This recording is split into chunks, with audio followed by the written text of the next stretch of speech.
E para saber qual é a temperatura da nova administração, neste termômetro nós convidamos para conversar com vocês aqui no Novo Dia o Tiago Amparo, que é professor de Direito Internacional da Fundação Getúlio Vargas, em São Paulo. Professor, bom dia, mais uma vez, obrigado pela entrevista aqui. A gente já fez um resumo rápido de alguns dos pontos mais importantes levantados ontem pelo presidente Joe Biden no discurso ao Congresso. Hoje, 100 dias de gestão, ele conseguiu acelerar o processo de vacinação, promete um pacotaço econômico com estímulo do Estado para fazer a economia norte-americana se recuperar das consequências da pandemia. A gente estava falando em termômetro aí, né? Este termômetro aponta que temperatura nesses primeiros 100 dias da gestão Biden, professor? Bom dia, Elisa, Luciana, Colombo.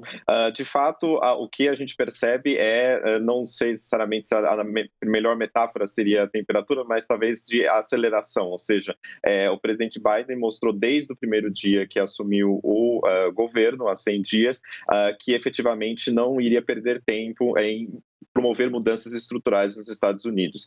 E o termômetro que a gente percebe nesse discurso é justamente de um discurso completamente direcionado para a ação. É um discurso que mostra uma mudança significativa na visão do papel do Estado nos Estados Unidos, na atuação da economia. Alguns analistas nos Estados Unidos estão colocando isso muito claramente, de que é uma reformulação ou uma reestruturação de um papel do Estado de uma forma mais ativa na sociedade, na criação de políticas de saúde, de políticas de educação, na questão de uma reforma tributária, em vários outros aspectos. Eu diria que, em certa medida, para nossos olhares, especialmente no Brasil e outros países que têm algum tipo mais solidificado de política social, é um reencontro dos Estados Unidos com algumas pautas essenciais. Basta ver, por exemplo, que um estudo da Universidade de Chicago mostrou recentemente que aumentou o nível de pobreza nos Estados Unidos,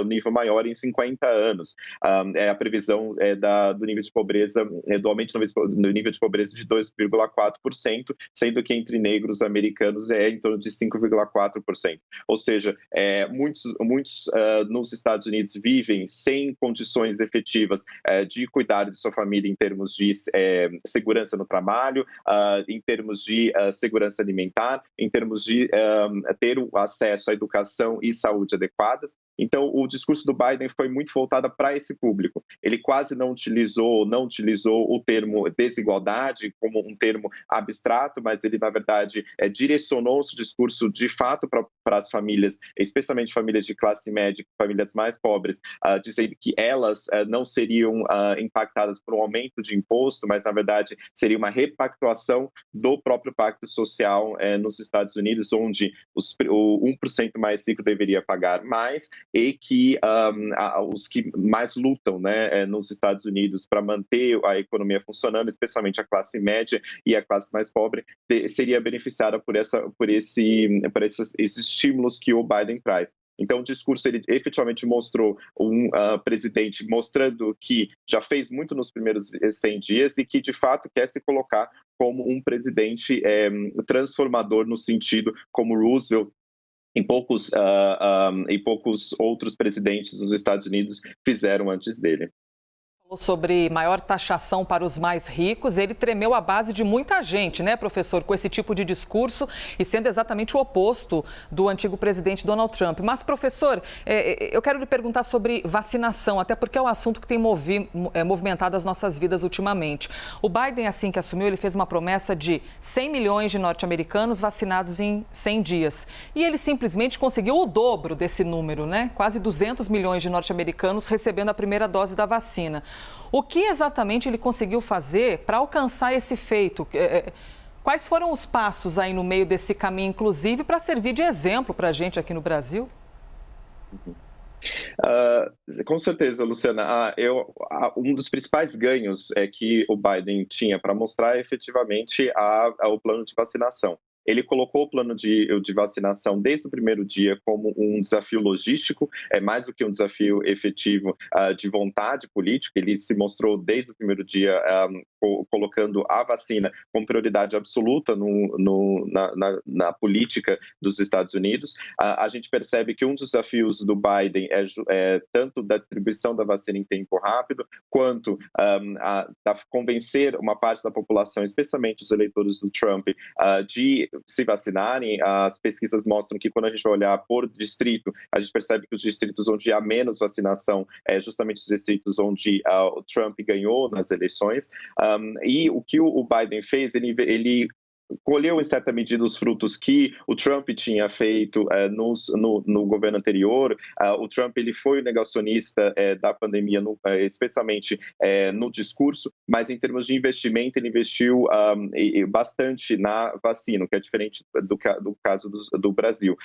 E o Biden colheu em parte esse esforço, e segundo, ele promoveu uma política muito clara de conseguir o maior número de vacinas possível. E não só os Estados Unidos, mas também a União Europeia, agora com o acordo da Pfizer, eles lutaram muito para que tivesse uma maior quantidade de vacina. Alguns criticam até uma quantidade muito maior do que de fato eles necessitariam para vacinar a sua população. Então, o Biden ele investiu muito colheu em certa medida os frutos do investimento anterior. Segundo, ele investiu muito na logística para a vacina chegar nas pessoas efetivamente, tem investido na comunicação, pedindo para as pessoas efetivamente vacinarem, falando que é necessário que todos se vacinem, deixou muito claro de que todos acima de 16 anos devem se vacinar, deixou muito claro de que a pandemia e a economia não voltam se a gente não tiver a vacinação em massa. Então, por meio do investimento em logística, na própria compra da vacina e também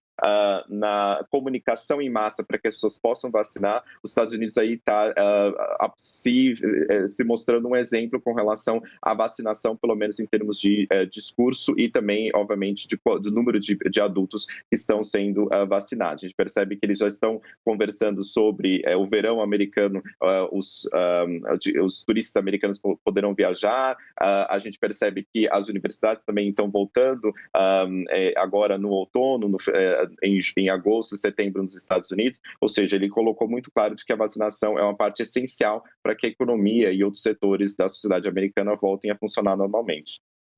Tiago, Luciana agora falando com você, quem fez a pergunta anterior foi a Elisa, e aí eu queria...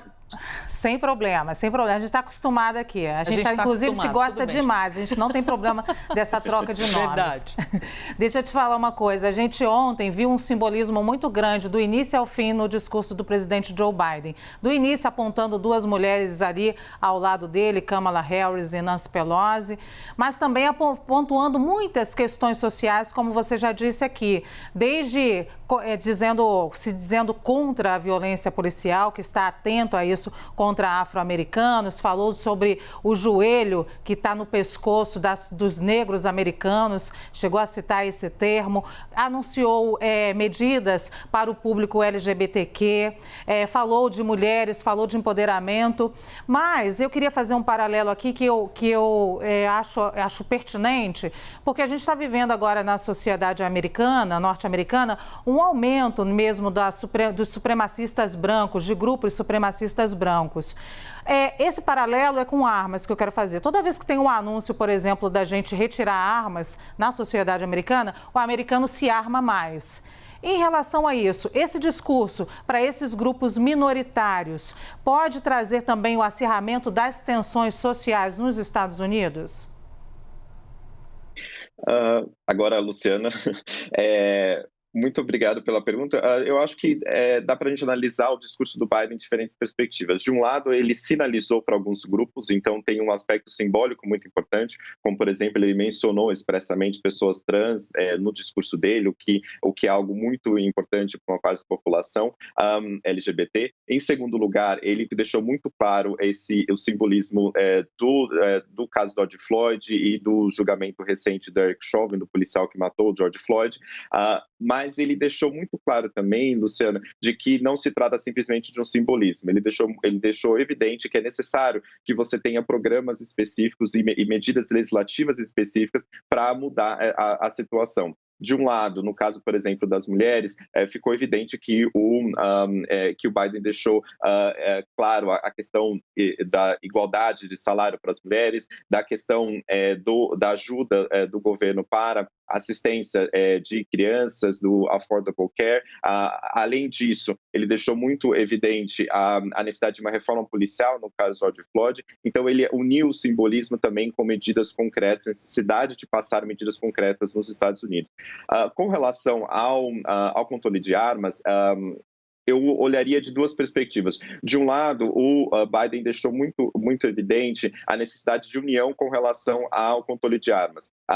Ele começou o seu governo com esse discurso de união. É interessante que no discurso de posse do Biden utilizou união várias vezes. Aqui, nesse discurso, ele utilizou muito menos o termo união, mas ele foi muito mais direto nos seus pontos. Agora, um dos pontos onde ele efetivamente utilizou a palavra união foi no contexto de controle de armas. Ele disse que não faz sentido, como bom senso, que pessoas que possuam algum problema no seu histórico, como, por exemplo, histórico abusivo, de violência, possam ter acesso à arma. Então, ele coloca ali a necessidade de o que ele chama de background check, ou seja, da ideia de checagem do histórico das pessoas que vão comprar as armas, como uma medida que tanto republicanos quanto democratas deveriam aceitar. Então, ele deixou muito claro isso. E segundo, por fim, ele também focou num público específico que, em geral, é muito reticente com relação relutante com relação ao controle de armas, que são especialmente a população mais branca dos Estados Unidos, a população mais pobre e branca dos Estados Unidos. Ele tentou angariar esse suporte desse público, especialmente seu programa econômico, dizendo que também traria empregos e a infraestrutura traria empregos, trabalhar com mudança climática traz empregos, enfatizou isso muito. Então, a junção desses diferentes fatores, ele tentou agradar e tentar não estar ali preso nas divisões e tensões políticas divisivas dos Estados Unidos.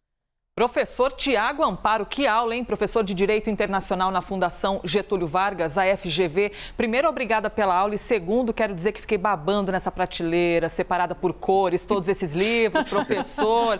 Quero uma amostra dessas em casa, vou pintar meus livros em casa Elisa, na próxima. Tiago Amparo, que acabou de fazer aniversário, parabéns, Tiago. Então, parabéns por tudo Muito isso, obrigado. viu, professor? Obrigado. Eu juro que o fundo não é de mentira, é de verdade. Vamos checar pessoalmente numa reportagem em breve. Brincadeira. Obrigada, professor. Obrigado, professor.